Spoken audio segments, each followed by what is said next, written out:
What up, guys? This is Seraph here, and I'm over here in the Winged Storm, and I'm gonna solo the raid bosses using a dangerous method. Now, for the dragons, the best, arguably any of the bosses, is gonna be to use a pimpernel. Pimpernel is potentially the most powerful gun in the game, assuming you know how to use it. I have to, because of the way that Critical Ascension works, I have to do certain things that other classes don't have to do. I can't go in my inventory when I have a CA stack up. I can't equip a non-sniper weapon unless I don't care about losing my stacks, which for a dangerous method, your stack count for boss fights anyway is going to be of critical importance. So I have a need to set the stage, and that means basically anything you're going to need to equip during the course of the fight. You're going to need to have that in the arena before you start the fight. For both Hyperius and Borosidius, that's and G to a lesser extent. Kind of doesn't matter with him because you can't even damage him until his shield goes down. But you can set the stage by walking in there. Now, sometimes I run a relic like that, the Skin of the Ancients, to give my shield a little bit more pliability. It charges faster. It's got a little bit more capacity. I have bar off for this episode. Before I get too far down the line, I'm gonna go ahead and show you guys my build a little better. I'm going to be equipping the hoplite once I get down there. It slows my movement speed, so that's why I don't have it for the boss stacking event, which you're going to see for the first time from me. The ammo relic is crucial to this whole endeavor. Now, the neutral rogue class mod, the neutral is actually giving me magazine size, which is great for stacking crits with a Droog, because of the fact that I can plane out and still have 3/4 of my magazine at full recoil. That is basically just a bunch of bullets doing pinpoint accuracy at a high fire rate. I got my slag transfusion. I can throw some healing in the air. It's really effective with the hoplite because I can catch 2 of those orbs and be fully healed. Give you an overview real quick, but the essence of this build isn't centered around all the skills that I've spec'd into. It's about optics and precision to build your stacks, bore for pimpernel efficacy, at one with the gun, that reload speed, and the magazine size are a great bonus. Hip firing too, obviously, and then CA is the key. This is actually a filler skill. This is a filler skill. The reason why is because they're such a small component of your final damage formula. If you weren't spec'd into them, you probably wouldn't even notice it at the stat count. Now, Killer, I have the last 2 points of the build in Killer because I want a visual modifier for when that dragon goes down. Because sometimes it's not easy to tell when you're getting spammed from, AOEs from 3 other enemies. Fast hands for the swap speed between my crit machine for stack upkeep on the dragon faces, and doing some slag during the course of the fight. These are kind of filler skills as well as rising shot. I don't want to have no shield. That's a bad position to be in. And then ambush over here isn't going to be very useful because I'm the only thing on the field for them to target. I will get a chance to do some extra damage from ambush if they're doing an animation, but mainly it's about Deathmark and stacking Deathmark with kunai. Now, Innervate is really good because it can speed up the time between building the stacks on my target and getting down to the raid boss. Not only that, if I've picked up DOT and it's a weak damage over time, I can actually get some of that maximum health back in order to survive and not go down. It's really situational on the healing and health thing, but the movement speed is definitely a pretty big bonus. Got bar off for this fight. Now, props to Fiber, Man of Low Moral Fiber, for the mimic idea.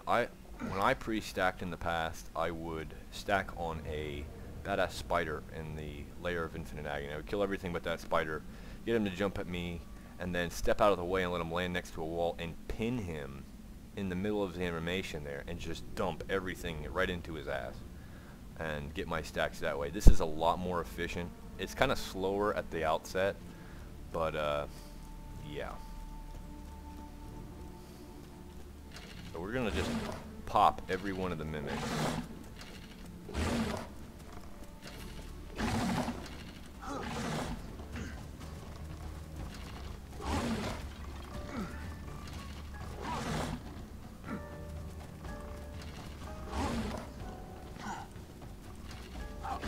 Now the reason I'm popping all the mimics isn't because I'm gonna bore through them and score multiple crits on their cycle of animation or whatever. It's actually because I'm gonna try to get them stuck on one another. Now, just like I would pin the spider or the scaleons for Vorasidius, I'm gonna try to get them to get stuck on themselves by dropping my deception. Now see, that guy back there, see how he's stuck? Well, he was stuck. And that's the whole idea right there, is to get them stuck on one another. When there's too many of them in one spot, they go partway through their animation, and they can't move anymore. And that's ideal. You want to give it a minute, because sometimes they'll pop out of whatever their animation is. I might accidentally kill the guy that's getting this guy stuck. So we'll see how that plays out. And I did.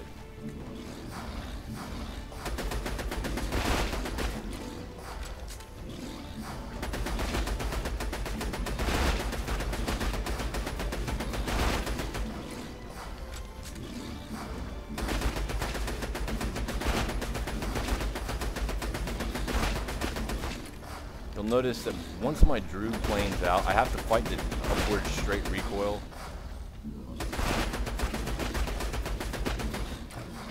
But once I plane out, I've got, you know, quite a few crits that are just doing a tremendous amount of damage, and that'll be sufficient for the purposes of this video.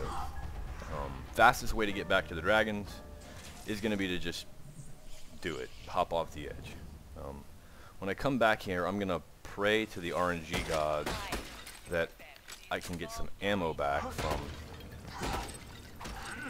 these containers here, and they're not being very nice, so I'll just pray to my normal god and hope that pans out.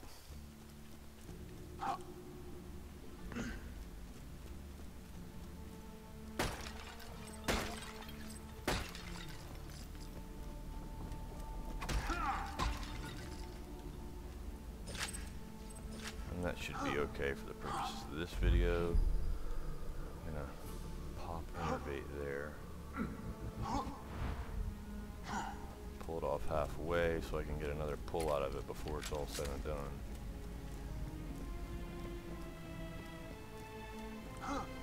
And the goal is to get Helianth up with 50 stacks. That may or may not happen, and we'll see. And then I'm going to want to make sure I equip my turtle shield. That's going to be my buffer on these dragons. I got a little bit of ammo here, not quite full, but it'll be okay for a second.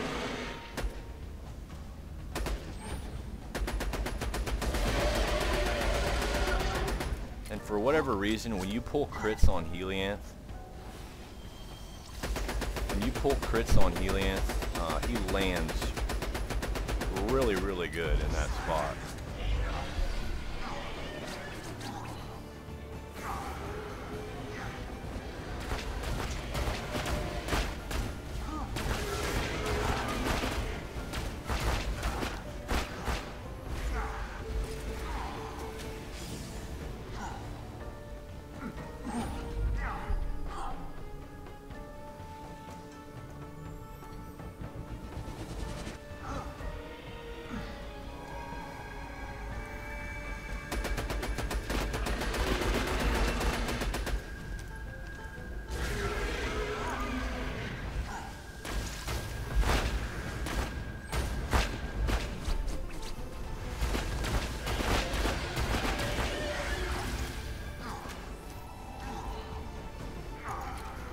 He just decided to randomly land.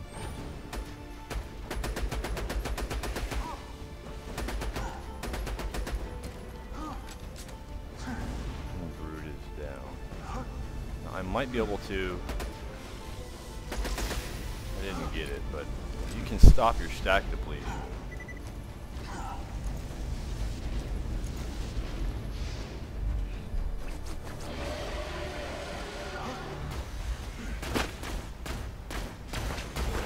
He's not on the fucking ground.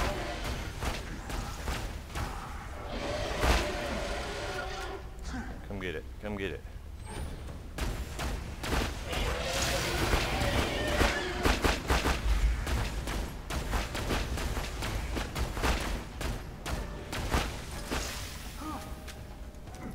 The main two were down though.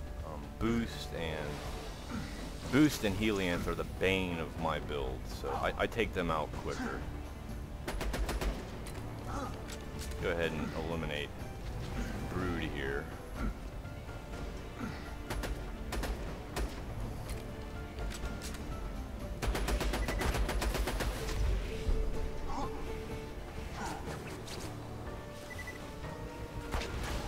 And he's down.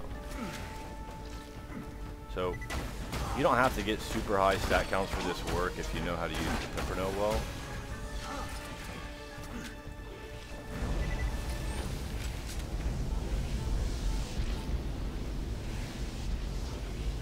I don't want that DPS on him.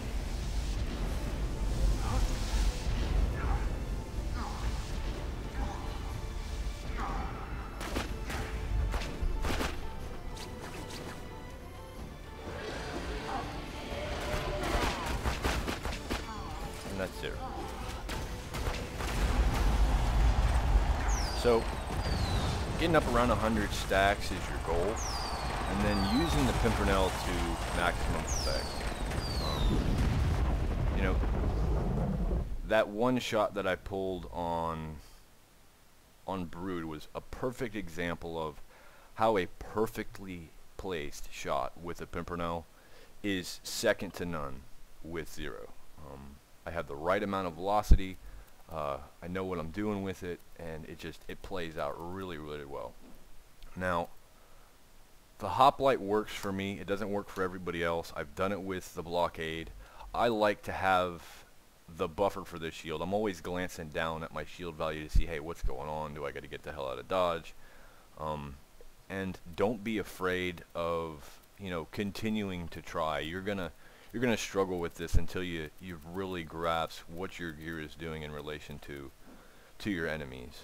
So, and as you'll notice, my stacks are totally depleting, which kind of sucks, but I like it because it makes you have to think outside the box. So thanks for watching. Hope you enjoyed, and as always, happy hunting.